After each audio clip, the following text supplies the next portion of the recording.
अङ्गं हरेः पुलकभूषणमाश्रयन्ती भृङ्गाङ्गनेव मुकुलाभरणं तमालम् अङ्गीकृताखिलविभूतिरपाङ्गलीला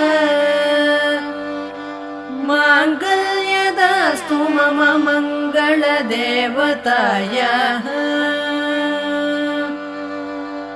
मुग्धा मुहुर्विदधति वदने मुरारेः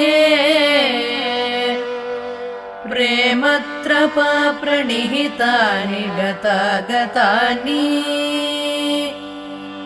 मालादृशोर्मधुकरीव महोत्पलेया